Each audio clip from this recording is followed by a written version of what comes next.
Nancy Snow, a professor of public diplomacy at Kyoto University of Foreign Studies, joins me now from Tokyo. Hi, Nancy. It really is amazing how you can get so much optimism and cynicism in response to the same development. Do you think this is a major step forward in improving relations with North Korea?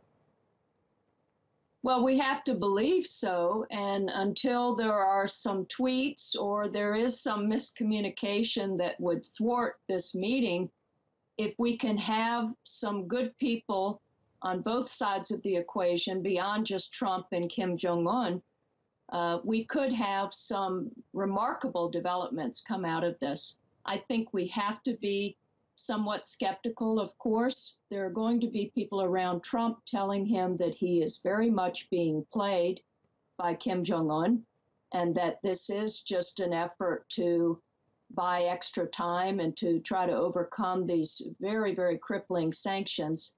But one hopeful actor here that has played a large role has been South Korea. It was very interesting when the South Korea National Security Advisor stepped forward.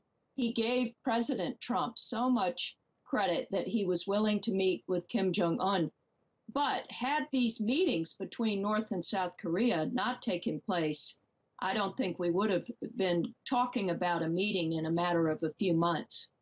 Right. Well, if I can ask you to speak to the North Korean perspective slightly, I mean, what do you think North Korea, Kim Jong-un, ultimately wants? I mean, showing his state's military is really a large part of what makes him North Korea's leader.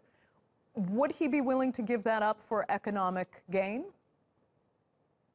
I think that he wants to be taken seriously. He wants to be a credible global player. He's now on the world stage, and he very much wants to negotiate something. It's not clear if it's going to be total denuclearization. Right now, it looks like a pause, but you always have to look back at recent history with the six-party talks. And the previous administration then said that they would get rid of their nuclear program, which they didn't do. So we don't have a very good record in place of actually sticking to his pledge.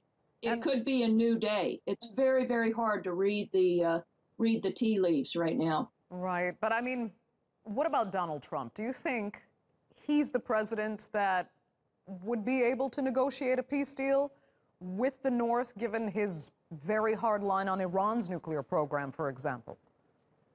Yes, well, he is the president right now. And of course, some people who support Trump would say it was his harsh rhetoric, it was his tough talk that brought North Korea to the table, along with the sanctions, along with putting more pressure on China to get involved in South Korea and the allies in the region to stand tough and to stand with the United States. There are going to be people who give Trump credit.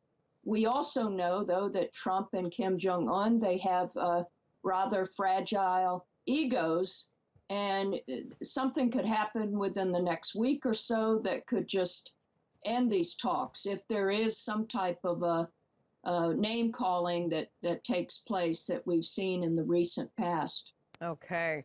Nancy Snow, we'll have to leave it there. Thank you so much for joining us from Tokyo.